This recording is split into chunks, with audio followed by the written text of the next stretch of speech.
Hello students, फिर से एक नए वीडियो में आपका स्वागत है। आज मैं इस वीडियो में दीर्घ उत्तरीय प्रश्न को हल करने वाले हैं, जो कि 10वीं कक्षा के मंथली एग्जाम मई में पूछा जा चुका है और प्रत्येक प्रश्न के लिए 5 अंक दिया जाता है, क्योंकि यह दीर्घ उत्तरीय प्रश्न है। ठीक है, तो मैं इन्हीं प्रश्न को हल करने वाला हूँ। दीर्घ उत्तरीय प्रश्न जो है 11 से 15 तक पूछे गए हैं, यानी कि टोटल 5 प्रश्न पूछे गए हैं। आपके पास क्वेश्चन पेपर होगा, आप वहां देख सकते हैं। ठीक है, तो आइए मैं इसे हल करता हूं। आप ध्यान से देखें, ताकि आप अच्छे से सीख पाएंगे और बोर्ड एग्जाम जब होगा तो वहां आप आसानी से प्रश्न को हल कर पाएंगे। ठीक है, तो आइए देखते हैं। क्वेश्चन नंबर 11 हमारा क्या कहता है? यूक्लिड भाग कलन विधि से 612 और 1314 का मौसा ज्ञात करें। क्लियर? यहाँ पे क्या कहा है? यूक्लिड भाग कलन विधि। आपने पुस्तक में क्या पढ़ा है? यूक्लिड भाग एल्गोरिदम विधि। उसी के लिए, यानी एल्गोरिदम शब्द के लिए ही यहाँ कलन शब्द का प्रयोग हुआ है, तो घबराने की जरूरत नहीं है। ठीक है, तो यहाँ पे हम लोग इसको हल करेंगे, तो इसलिए यहाँ पे हल लिख देंगे। ठीक है, यूक्लिड भाग कलन से A is equal to B Q plus R, जहां जीरो लेस देन और इक्वल टू आर और लेस देन बी हो। इसमें से जो बड़ी संख्या है इसमें, उसको ए के स्थान पे लिखना है, यानी 1314 बराबर बी के स्थान पे 612। अब करना क्या है? 6 से 12 से 1314 में भाग देना है। तो देख लीजिए यहाँ पे 612 और इधर 1314 कितनी बार में लगेगा? 2 बार। 2 बार में हम लगाएंगे तो कितना हो जाएगा? तो 612 है तो गुना करेंगे तो कितना हो जाएगा? 1224। 1224 हो जाएगा। माइनस करेंगे तो शून्य, 11 में से 2 गया 9, और ये 2 बचेगा, 2 में से 2 गया तो कैंसिल, ये भी कैंसिल। तो देखिए यहाँ पे 612 से भाग दिए तो कितनी बार में लगा है? 2 बार में। तो यह गुना 2 लिखना है और प्लस शेष कितना आया है? तो 90 आया। ठीक है, अब हमें करना क्या है? जिससे हम भाग दिए से 612, इस 612 को यहाँ पे लिख लेना, फिर यहाँ बराबर लिखना है, और जो शेष बच गया उसको उठा के यहाँ ले आना। राइट, अब क्या करना है? इस 90 से 612 में भाग देना है, यानी कि 90 से 612 में भाग देना है। ठीक है, तो 90 से भाग देंगे तो कितनी बार कटेगा? देखिए, 9 चौक 36, 9 छक 54, 6 बार में लग जाना चाहिए। 9 7 63 ज्यादा होगा, 6 बार में लग जाएगा। तो 9 6 में 0 से गुना करेंगे तो 6 और 9 छक 54, यानी 540 लग जाएगा 6 बार में। ठीक है, शेष बचेगा 2, और ये 11 में से 4 गया तो 11 में से 4 गया तो 7। ठीक है, ये कैंसिल हो जाएगा, 72 हो गया। ठीक है, तो कितनी बार में लगा? 6 बार में। आपको यहाँ पे 6 लिख लेना है और प्लस शेष कितना आया? 72 आया। ठीक है, उसके बाद करना क्या है? ये जो 90 है इसको उठा के यहाँ लाना है, और बराबर इस 72 को यहाँ लाना है। अब 72 से 90 में भाग देना, तो 72 से 90 में भाग देंगे तो कितनी बार में लगे? 1 बार। घटाएंगे तो 10 में से 2 गया 8, और ये होगा 1। ठीक है, अब देखिए यहाँ पर 1 बार में लगा है 1, और शेष कितना आ गया है? 18। अब यहाँ पे करना क्या है? 72 को उठा के यहाँ लाना है, बराबर का चिन्ह देना है, और शेष फल को उठा के यहाँ लाना है। अब 18 से 72 में भाग देना है, तो 18 चौक कितना होता है? देखिए 72 यहाँ लिख लेना है, और 18 चौक 72 कितनी बार में कट जाता है? 4 बार में पूरा पूरा कट जाता है। तो 18 चौक 72, शेष फल कितना आएगा? 0। ये प्रक्रिया तब तक चलेगा जब तक शेष शून्य न आ जाए। ठीक है, तो शेष शून्य आ गया है, यहीं पे रुक जाना है। अब यहाँ पे लिखेंगे अतः मौसा किसका किसका? तो कहा है 612 और 1314। यहाँ लिख सकते हैं 612 कौमा 1314 बराबर, ये जो भाजक होता है अंतिम भाजक, वही मौसा कहलाता है। आपने 9वीं कक्षा से पहले जो भी पढ़े थे, या 9वीं कक्षा में भी पढ़े होंगे, 8वीं में भी पढ़े होंगे, तो इसी विधि से आपने मौसा ज्ञात किया था, और अंतिम भाजक जो बचता था वही मौसा कहलाता था। उसी को हम इस फॉर्म में लिख देते हैं। ठीक है, तो मौसा हमारा कितना हो गया? 18। क्लियर है? ये हमारा राइट आंसर हो गया। आइए अगला प्रश्न देखते हैं। अगला प्रश्न क्या है? 12 नंबर प्रश्न है। ये कहता क्या है? सबसे बड़ी संख्या ज्ञात करें। जिससे 245 और 1037 में भाग देने पर प्रत्येक स्थिति में शेष 5 प्राप्त हो।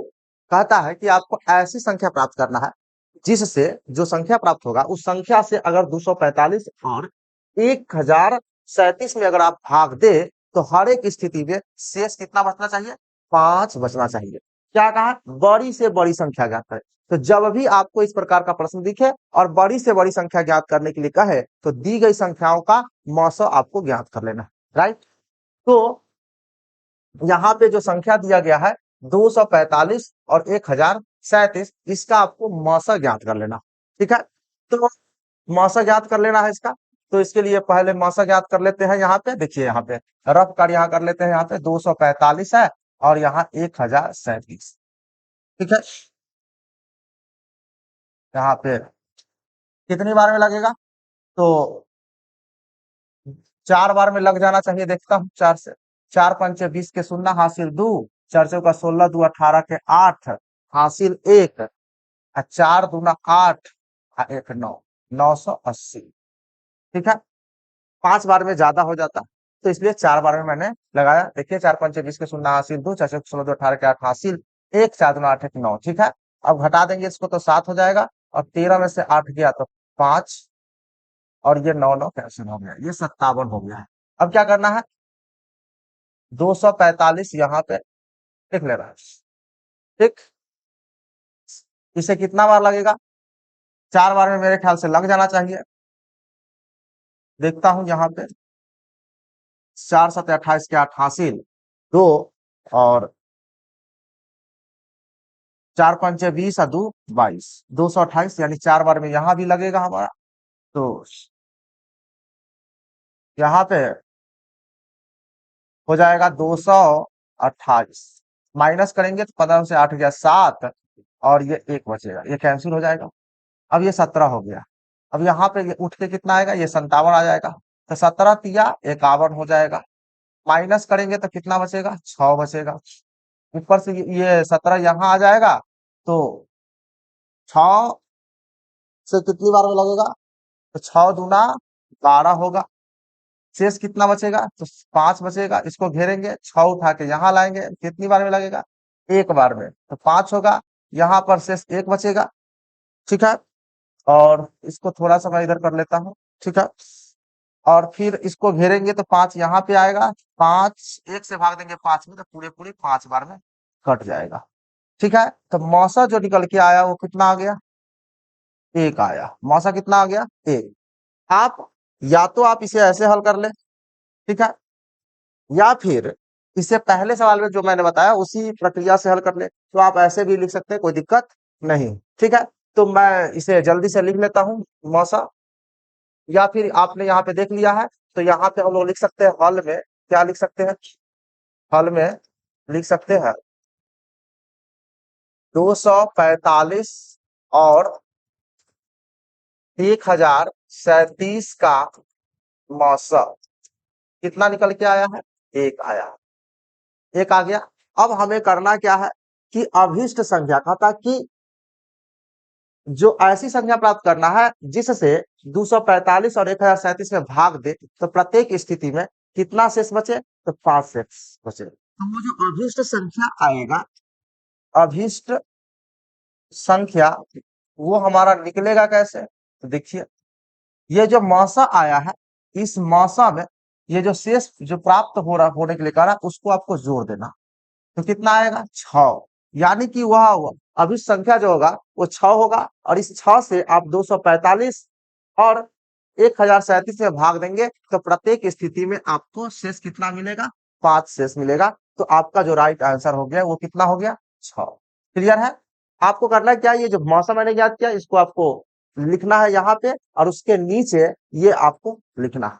राइट, इस प्रकार से आपको लिखना है। चलिए अगला प्रश्न मैं देखता हूँ। क्वेश्चन नंबर 13 कहता है सिद्ध करें कि √7 एक अपरिमेय संख्या। देखिए, अपरिमेय संख्या सिद्ध करना बहुत ही आसान होता है, ठीक है, लेकिन इसमें लिखना ज्यादा होता है, उसको याद रखना पड़ता है। अगर बार बार आप हल करेंगे तो आप भी सीख जाएंगे। बस कुछ चीजों को याद रखना पड़ता है। सबसे पहले देखिए कि √7 जो है यह पूर्णांक नहीं, पूर्णांक नहीं है कैसे? क्योंकि इसका जो वैल्यू आता है 3 और 5 के बीच आता है, ठीक है, इसलिए यह पूर्णांक तो नहीं है, सबसे पहला बात। और यह है अपरिमेय, लेकिन इसको जब सिद्ध करना होता है तो इसको हम परिमेय मान लेते हैं। तो देखिए इसका जो हम लोग हल करने वाले हैं, देखिए कैसे हम हल करेंगे इसको। माना कि √7 यानी √7 एक परिमेय संख्या, परिमेय संख्या है, ठीक है।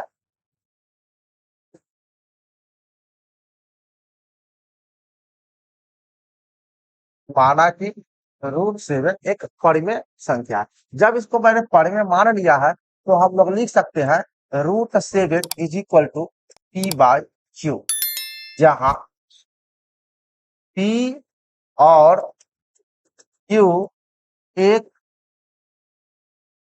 पूर्णांक है एवं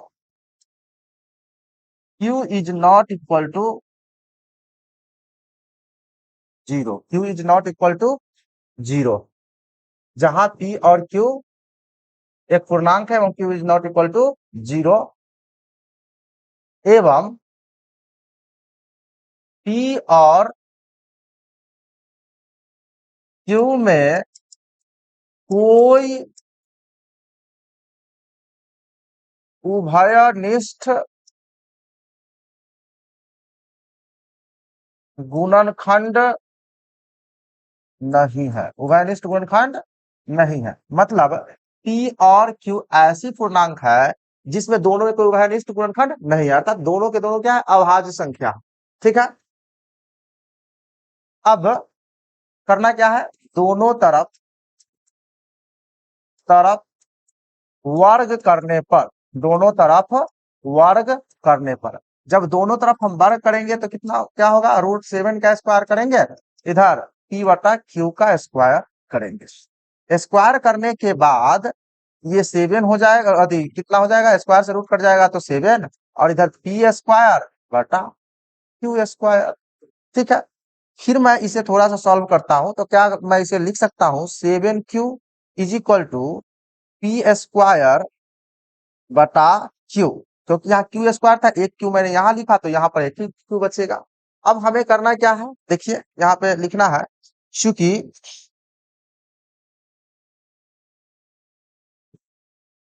P और Q में कोई उभयनिष्ठ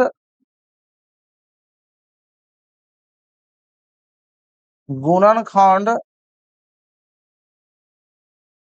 नहीं है, इसलिए इसीलिए P² और Q में भी कोई उभयनिष्ठ गुणनखंड नहीं होगा, कोई उभयनिष्ठ गुणनखंड नहीं होगा, क्योंकि यहाँ पे मैंने माना ही है कि P और Q में कोई उभयनिष्ठ गुणनखंड नहीं है। जब P और Q में कोई उभयनिष्ठ गुणनखंड नहीं होगा तो P² और Q में भी कोई उभयनिष्ठ गुणनखंड नहीं होगा। जब कोई उभयनिष्ठ गुणनखंड नहीं होगा तब होगा क्या, देखिए, अतः P/P² एक भिन्न होगा जो पूर्णांक नहीं है, जो पूर्णांक नहीं है, क्लियर। किंतु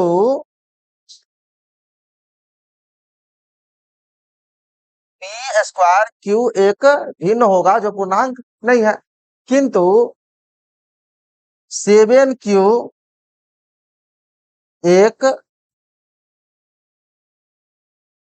पूर्णांक है, इसीलिए इसीलिए समीकरण एक से, कहें सर एक कहाँ है, देखिए इसी को आपको एक मानना, समीकरण 1 से क्या लिखेंगे? देखिए, एक तरफ देख रहे हैं कि ये भिन्न हो रहा है यहाँ पे, और एक तरफ ये पूर्णांक है और यहाँ बराबर दिख रहा है। तो क्या पूर्णांक और भिन्न बराबर हो सकता है? नहीं हो सकता। तो इसलिए समीकरण 1 से क्या होगा? ये पूर्णांक है, पूर्णांक बराबर भिन्न, जो क्या है? असंभव है। जो असंभव होगा, संभव हो ही नहीं सकता। क्या पूर्णांक और भिन्न बराबर हो सकता है? क्या नहीं हो सकता। जो असंभव है, जो क्या है? असंभव है, क्योंकि पूर्णांक और भिन्न बराबर हो ही नहीं सकता, जो असंभव है। अब हम लोग क्या लिखेंगे? अतः हमारी मान्यता गलत थी, अतः √7 एक अपरिमेय संख्या है। क्लियर? इस प्रकार से √7 एक क्या हो गया? अपरिमेय संख्या सिद्ध हो गया। क्लियर? उम्मीद है कि ये आप समझ पाए होंगे। आइए अगला प्रश्न देखते हैं। अगला प्रश्न 14 नंबर है। कहता है कि त्रिभुज की परिमिति ज्ञात करें जिसके शीर्षों के नियामक क्रमशः 0.4, 0,0 तथा 3,0 है। ठीक है, त्रिभुज का है। तो देखिए, एक त्रिभुज मैं इधर बना लेता हूं। एक त्रिभुज, मैं कोई सा त्रिभुज बना लेता हूं, मान लीजिए यहाँ पे त्रिभुज बना लेता हूँ। क्या इसका कलर चेंज हो पाएगा? बिल्कुल। ये त्रिभुज हो गया। इस त्रिभुज का ए बी सी हो गया, राइट। इसका निर्देशांक 0,4 है, और ये 0,0 है, और ये 3,0 हो गया। ठीक है, यहाँ पे आपको क्या करना है? हल लिखना है, हल। और यहाँ पे ए का निर्देशांक लिख लेना है, बी का निर्देशांक लिखना है, सी का निर्देशांक लिखना है। 0,4, 0,0, 3,0। ठीक है। तो क्या कहा है कि इसकी परिमिति ज्ञात करना है। परिमिति का मतलब तीनों भुजा ज्ञात करना होगा पहले। तो हमें दूरी ए बी निकालना। क्या निकालना है? ए बी, दूरी ए बी। क्या होता है सूत्र? x1 माइनस x2 का whole square plus y1 minus y2 का होल स्क्वायर, ऐसा सूत्र होता है। तो हमें ए बी निकालना है, ए बी दूरी। तो ए और बी के निर्देशांक से मतलब होगा। तो देखिए, यहाँ पे रूट लगाना है। x1 माइनस x2 यानी कि 0 - 0 का होल स्क्वायर प्लस 4 - 0 का होल स्क्वायर। उसके बाद होगा क्या? तो होगा यही कि 0 में से 0 तो 0 होगा, घटने जोड़ने पर 0 से 0 का स्क्वायर 0 ही होगा। ठीक है, 4 - 0 और 4 का वर्ग कितना होगा? 16। तो फाइनल में कितना आया? √16 और 16 का वर्गमूल 4, यानी कि यहाँ पे 4 यूनिट आ गया। ठीक है, 4 यूनिट हो गया। अब हम लोग दूरी निकालेंगे BC। क्या निकालेंगे? दूरी BC बराबर। अब हमें सूत्र लिखने की आवश्यकता नहीं है, सूत्र लिखा चुका है एक बार। अब BC से मतलब होगा, यानी कि 0 - 3 का होल स्क्वायर अब प्लस 0 - 0 का होल स्क्वायर। तो होगा कितना? तो ये 0 में से 3 माइनस करेंगे, -3 का स्क्वायर होगा 9, और ये 0 - 0 यानी स्क्वायर वगैरह करके कितना होगा? 0 हो जाएगा। जोड़ेंगे तो कितना होगा? √9 होगा। √9 का वर्गमूल 3 इकाई यानी यूनिट हम लिख देंगे। ठीक है, इसमें कोई दिक्कत नहीं। अब आगे हमको कौन सा दूरी ज्ञात करना है? देखिए यहाँ पे दूरी AC दूरी ज्ञात करना है। क्या ज्ञात करना है? मैंने AB ज्ञात कर लिया, BC, अब AC ज्ञात करना। तो दूरी AC बराबर रूट, अब A और C से, यानी 0 - 3 का होल स्क्वायर प्लस 4 - 0 का होल स्क्वायर करेंगे। ठीक है, अब देखिए, इसका 0 में से 3 घटाएंगे तो कितना होगा? -3 का वर्ग करेंगे तो 9 होगा। 4 में से 0 घटाएंगे तो 4, 4 का वर्ग 16। 16 और 9 कितना होता है? 25, यानी √25 हो जाएगा। और 25 का वर्गमूल होगा कितना? तो आपका आंसर 5 इकाई हो जाएगा। अब इसमें क्या कहा है, त्रिभुज की परिमिति ज्ञात करने के लिए कहा। क्या ज्ञात करने के लिए कहा है, त्रिभुज की परिमिति। जैसा कि हम सभी जानते हैं त्रिभुज की परिमिति होती क्या है, त्रिभुज की परिमिति बराबर क्या होता है, तीनों भुजाओं का योगफल, तीनों भुजाओं का योगफल। तो हम लोग लिख सकते हैं, इधर देखिए, त्रिभुज ए बी सी की परिमिति, परिमिति बराबर A B plus B C plus A C. ठीक है, A B plus B C plus A C. A B हमारे पास आया कितना, देखिए यहाँ पे 4 इकाई आया है। बी सी कितना आया है, 3 इकाई आया है। और ए सी कितना आया है, 5 इकाई आया है। इसको जोड़ देना है, 4 3 7 और 5 12, यानी 12 इकाई, यानी यूनिट जो है सो ये आंसर हो गया, यानी त्रिभुज की परिमिति 12 इकाई। क्लियर है, ये समझ गए। आइए अगला और आखिरी प्रश्न देखते हैं क्या करते हैं। क्या कहा है, बिंदु 7,13 की दूरी बिंदुओं 10,9 तथा 4,5 से ज्ञात करने के लिए तथा इस बिंदु की दूरी, बिंदु मतलब इस बिंदु से बिंदु इतना और इतना की दूरी ज्ञात करना है। कोई चिंता के विषय नहीं। देखिए करना क्या है, एक पॉइंट में बनाता हूं जहां पे मैं ये वाला लिख रहा हूं 7,13। ठीक है, और इस बिंदु से इसकी और इसी बिंदु से इसकी, इस बिंदु की दूरी ज्ञात करना है। तो एक यहाँ पे खींच दिया, एक यहाँ पे खींच दिया, यहाँ पर एक पॉइंट दिया और यह 10,9 लिख दिया। ठीक है, और फिर यहाँ पे मैं एक पॉइंट दिया और यहाँ पे 4,5 लिख देता। ठीक है, समझ में आ रहा। इसका नाम भी दे देता, मान लो इसका नाम ए दे रहा हूं और इसका नाम बी दे देता हूं, इसका नाम सी दे देता हूं, एबीसी हो गया इस प्रकार। तो इस बिंदु से इसकी और इसकी दूरी ज्ञात कर लेना। तो यहाँ पे हम लोग लिखेंगे हल दूरी सूत्र बराबर क्या होता, रूट x1 माइनस x2 का whole square plus y1 minus y2 का होल स्क्वायर, ये दूरी सूत्र होता है। अच्छा, ये सूत्र मैंने लिख लिया। अब हमें निकालना है दूरी ए बी। क्या निकालना है, ए बी। तो यहाँ पे दूरी ए बी बराबर लिखेंगे रूट, जब मैं ए बी निकालूंगा तो केवल ए और बी के निर्देशांक से मतलब होगा।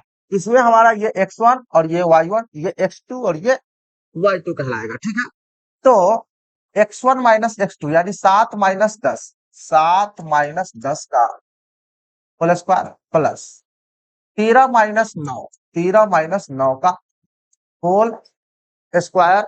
इसमें कोई दिक्कत नहीं ना। ठीक है, अब आपको करना क्या है, देखिए यहाँ पे 7 माइनस 10 करेंगे तो कितना होगा, 7 माइनस 10 करेंगे तो 3 होगा, 3 का वर्ग 9 होगा। ठीक है, 3 का वर्ग 9 अब प्लस 13 से 9 गया 4, 4 का वर्ग 16 हो जाएगा। राइट, 16 9 कितना होगा 25, 5 कितना होगा 5 हो जाएगा, यानी 5 यूनिट्स इसकी दूरी हो जाएगा। क्लियर है। अब हमें दूरी AC ज्ञात करना है, AC ये दूरी निकल गया, अब ये दूरी ज्ञात करना है। तो सूत्र तो लिखा हुआ है ऊपर, x1 माइनस x2 का whole square plus y1 minus y2 का होल स्क्वायर।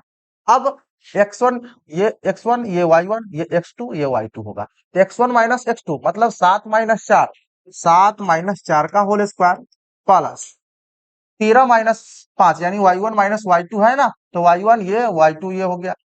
तो 13 माइनस 5, 13 माइनस 5 का होल स्क्वायर होगा, 13 माइनस 5 का होल स्क्वायर।